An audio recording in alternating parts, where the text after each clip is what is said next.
Jangan buru-buru tergiur sama nama besar Xiaomi. Nyesel beli bakal membayangi abang kalau asal sikat Redmi 17 4G ini. Rumor awal bilangnya menggunakan Snapdragon, tapi bocoran valid TKDN terbaru malah fix Xiaomi pakai MediaTek Helio G91 dengan storage eMMC 5.1 Purba. Ditambah RAM-nya malah disunat turun. Tonton video ini sampai habis tanpa skip biar duit jutaan rupiah abang gak mubazir. Dan berikut adalah kelebihan maupun kekurangan daripada Redmi 17 4G yang berhasil tim forum gadget rangkum. Kita bahas dari kelebihannya terlebih dahulu. Kelebihan yang pertama yang berbekal baterai badak Monster 7500 mAh. Peningkatan paling brutal di HP ini ada pada segi sektor dayanya. Kapasitas baterainya melonjak drastis sampai angka 7500 mAh. Ini benar-benar baterai berukuran monster yang siap menemani aktivitas harian abang dari pagi ketemu pagi lagi tanpa perlu pusing bolak-balik cari colokan atau bawa powerbank kemana-mana. Ini adalah nilai plus tersendiri buat Redmi 17 4G. Kelebihan yang nomor 2 yakni berbekal fitur fast charging naik menjadi 45 watt. Untuk mengimbangi ukuran baterainya yang raksasa, Xiaomi untungnya gak pelit di sektor pengisian ulangnya. Kecepatan chargingnya yang awalnya 33 watt sekarang naik menjadi 45 watt fast charging. Jadi proses pengisian daya baterai badak ini gak bakal kerasa kayak nunggu umuran. Sementara kelebihan yang nomor 3 yakni berbekal layar seluas 6,9 inci Full HD Plus dengan refresh 120Hz. Buat abang yang doyan menonton film, streaming, atau sekedar scrolling media sosial, layarnya dijamin memanjakan mata abang.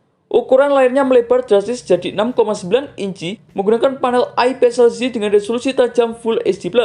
Tambah lagi, refresh layarnya juga sudah menyentuh 120Hz yang bikin setiap gesekan menu dan animasinya terasa super mulus.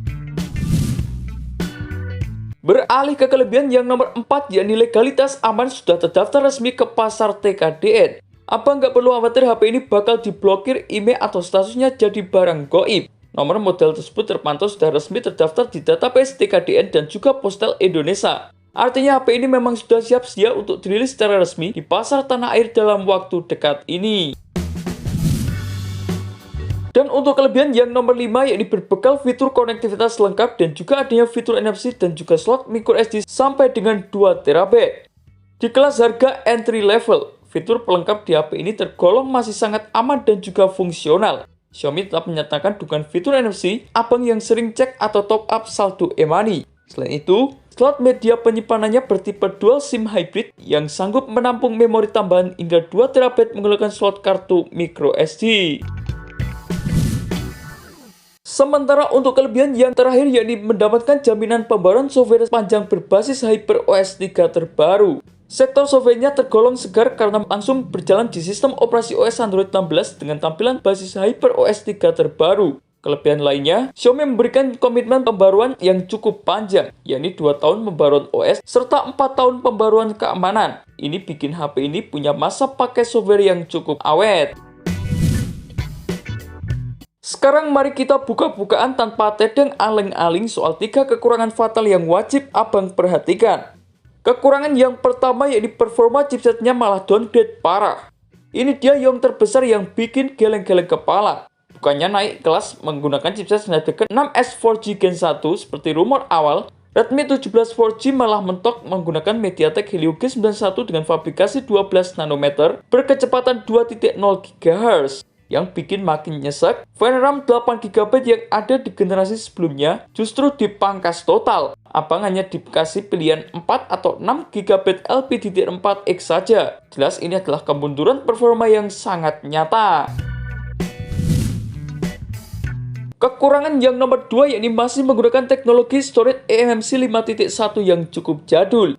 Di saat para kompetitor lain di kelas harga yang sama sudah mulai beralih menggunakan storage jenis UFS yang terkenal kencang, Xiaomi malah pelit dan masih mempertahankan memori internal jenis eMMC 5.1 Purba.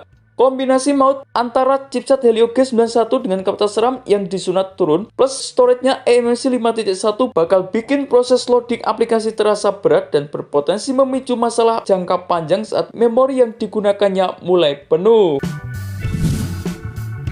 Dan untuk kekurangan yang terakhir yakni berbekal fitur audio cempreng, mono speaker dan juga bobotnya cukup berat yakni 232 gram. Sektor multimedia juga kena pangkas demi menekan biaya produksi. HP ini tercatat cuma menggunakan speaker mono dan hanya dilengkapi dengan satu buah mikrofon saja. Jadi pengalaman audio saat bermain game atau menonton bakal terasa cempreng dan juga kurang seimbang. Selain itu, akibat baterainya yang raksasa, material bodi plastik HP ini jadi membengkak, beratnya hingga menyentuh angka 232 gram dengan ketebalan mencapai 8,8 mm serta dimensi bodi bongsor 170,12 mm x 78,42 mm. Di tangan bakal kerasa tebal dan juga pegal.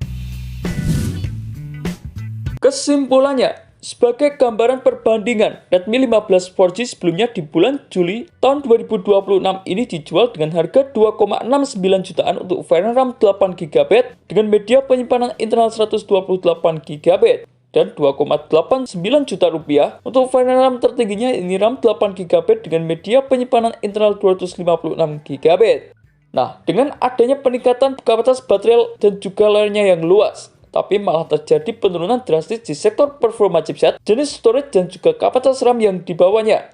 Redmi 17 4G yang direncanakan pada rilis Agustus 2026 ini, kabarnya juga bakal di-rebrand menjadi Poco C95 Pro 4G dengan adanya potensi kenaikan harga yang cukup signifikan.